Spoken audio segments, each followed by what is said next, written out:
જય યેશુ। સંતોની કેડીમાં આપ સૌને સુસ્વાગત।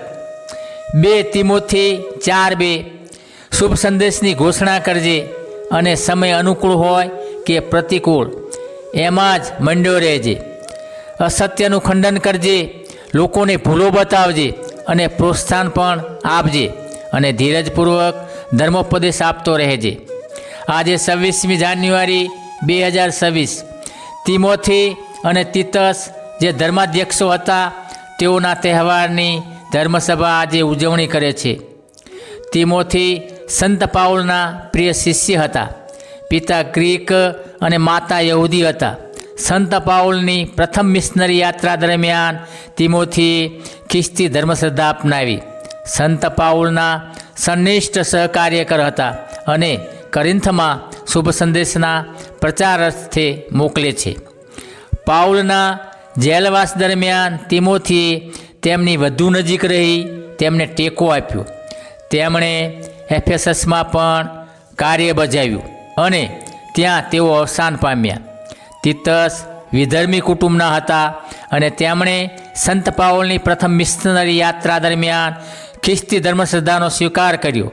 તેમણે પાઉલ અને બારનાબાસની સાથે યેરુશલેમની પરિષદમાં ભાગ લીધો, જે પરિષદમાં પાઉલને બિન યહૂદી પ્રજાના પ્રેક્ષિત તરીકે આમંત્રણ પાઠવવામાં આવ્યું હતું।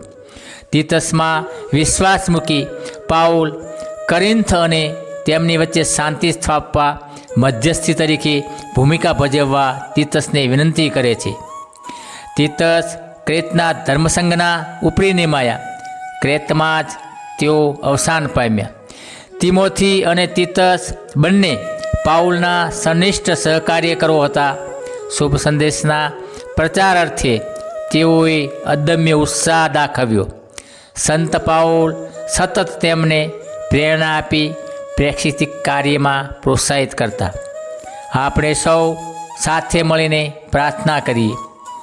હે પિતા પરમેશ્વર, સંત તિમોથી તથા તીતસને તમે સાચા પ્રેક્ષિતોના ગુણોથી શોભાવ્યા।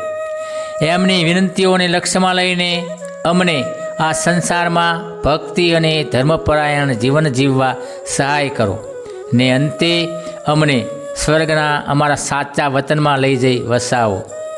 પ્રણામ મારિયા, કૃપાથી પૂર્ણ પ્રભુ તારી સાથે છે। ભાગ્યવંત તું સ્ત્રીઓમાં અને ભાગ્યવંત તારા ઉદરનું ફળ ઈસુ। હે પવિત્ર મારિયા, પરમેશ્વરની માં, અમો પાપીઓને વાસ્તે વિનંતી કર, હમણાં અને અમારા મોતની વખતે। આમીન।